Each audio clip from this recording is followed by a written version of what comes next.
Hola, bienvenidos a este recorrido visual. Hoy vamos a meternos de lleno en un tema que la verdad es absolutamente fascinante. Vamos a desentrañar cómo los diferentes paisajes y la profundísima historia de Argentina terminaron creando una realidad económica súper compleja y muchas veces muy dividida. O sea, no se trata solo de mirar un mapa y ya, sino de entender cómo el mismo suelo que pisamos moldea la riqueza, el desarrollo y las oportunidades en todo el país. Así que arranquemos.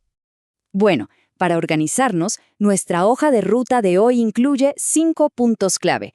1. División geográfica. 2. Raíces históricas. 3. Economías regionales. 4. El circuito productivo. Y 5. Los desafíos modernos. Listo, pasemos a lo importante. Empezamos con la primera parada, la división geográfica, es decir, este contraste histórico entre el centro y la periferia. A ver, pensemos en esto por un segundo. ¿Por qué un país que tiene recursos naturales tan pero tan diversos termina con una distribución de la riqueza tan concentrada?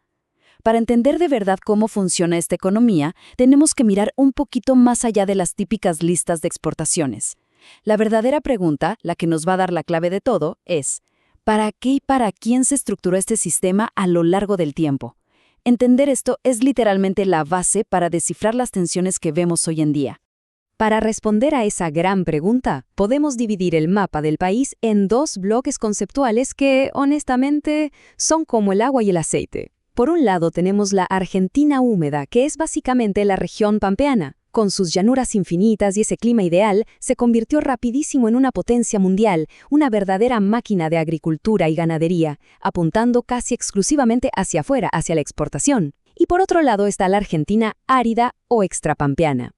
Acá el terreno es muchísimo más diverso, más desafiante, y por eso sus industrias se estructuraron históricamente para mirar hacia adentro, para abastecer el mercado interno del país.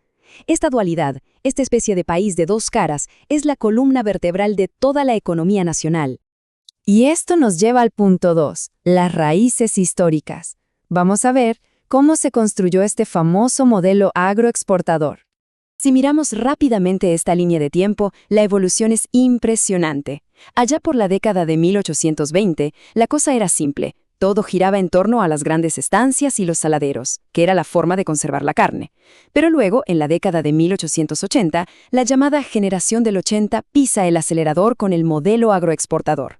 Lograron solucionar dos grandes problemas históricos, la falta de capital y de mano de obra, atrayendo muchísima inversión británica y abriendo las puertas a una inmigración masiva. Y fíjense en esto, para 1916, la red de trenes ya alcanzaba unos asombrosos 34.000 kilómetros.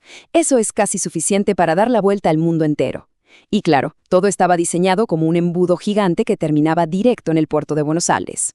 Finalmente, damos un salto a los años 90, donde este mismo gigante agroexportador se choca de frente con las reformas liberales y la globalización, lo que volvió a cambiar las reglas del juego por completo.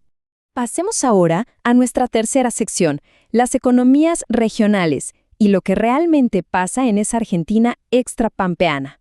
Y este cuadro ilustra de manera brillante cómo el clima básicamente dicta las reglas de la producción. Fíjense, en la región de Cuyo hicieron magia con increíbles obras de riego y transformaron un oasis totalmente árido en la cuna de la vid y los olivos. Más al norte, en el NOA, el clima subandino es el hogar histórico y perfecto para la caña de azúcar.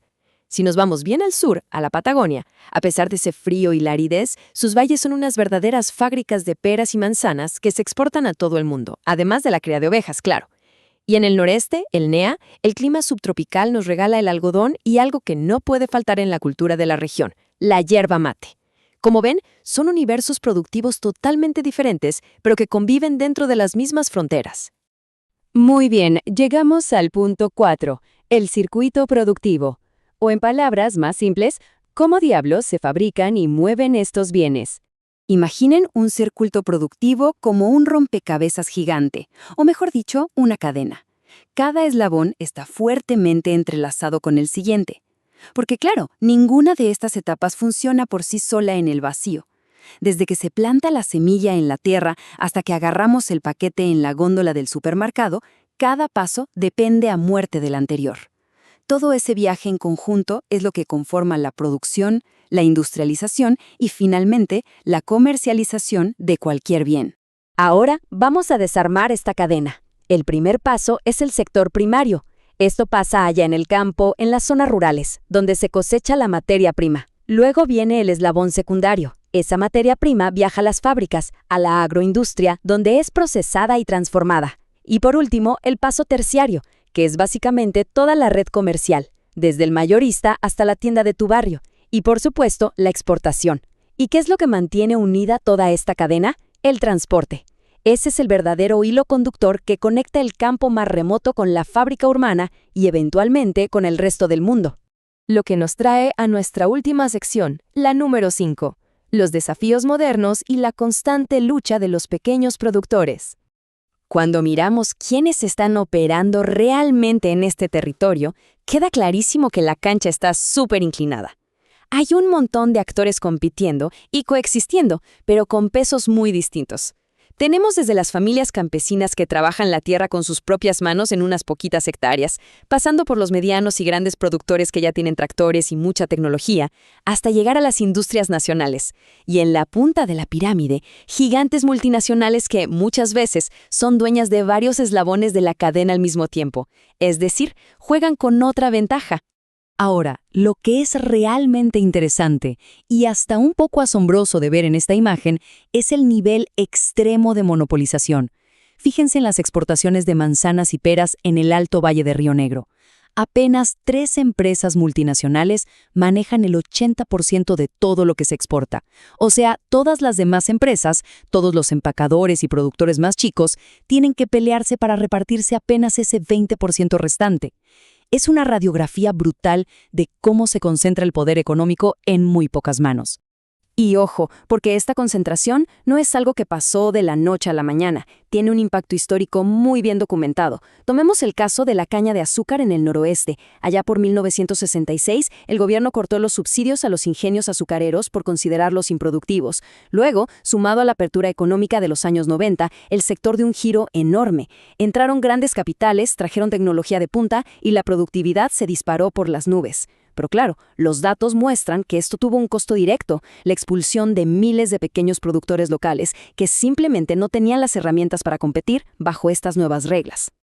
Para entender bien la vulnerabilidad de estos eslabones más chicos en la actualidad, miremos la yerba mate en el noreste.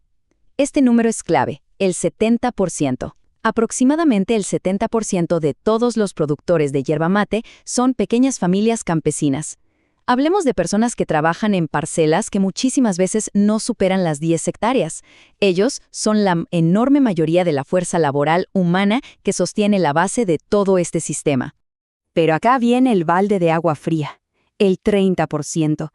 A pesar de que esas familias representan el 70% de las personas involucradas en el cultivo, entre todos ellos, apenas logran generar el 30% de la producción total. Es un contraste que golpea bastante fuerte y nos subraya, de una manera casi irónica, lo increíblemente difícil que es para la agricultura familiar tradicional competir en puro volumen contra las maquinarias gigantes del circuito. Si alejamos la cámara y miramos a nivel macro en todo el país, las consecuencias son drásticas. Fíjense en esta caída. En solo 10 años, entre el censo agrícola del 2008 y el del 2018, la cantidad de explotaciones agropecuarias en Argentina se desplomó. Pasamos de más de 333.000 a unas 250.000. Desaparecieron más de 80.000 establecimientos productivos en una década. Los análisis apuntan a que esto es producto de la globalización y de un fenómeno llamado pampeanización. Es decir, el modelo de la región pampeana, especialmente el monocultivo de soja, se expandió y empezó a desplazar a las actividades tradicionales en la periferia. El resultado es que la tierra se concentra en cada vez menos dueños, pero con terrenos mucho más grandes. Así que esto nos deja con una reflexión bastante profunda para ir cerrando este recorrido de hoy. Está clarísimo que la tecnología y las redes de producción modernos logran números de exportación que son extraordinarios para el país. Pero, a medida que el capital global concentra las tierras y moderniza todo a su paso, nos tenemos que plantear seriamente: ¿qué futuro le depara al agricultor familiar tradicional que vive en la periferia? Es una pregunta compleja, ¿verdad? Nos obliga a pensar en el costo humano que se esconde detrás de la eficiencia. Ojalá esta explicación les haya dado nuevas perspectivas sobre el tema y los deje con ganas de seguir investigando. Ha sido un gusto enorme acompañarlos en este recorrido. Hasta la próxima.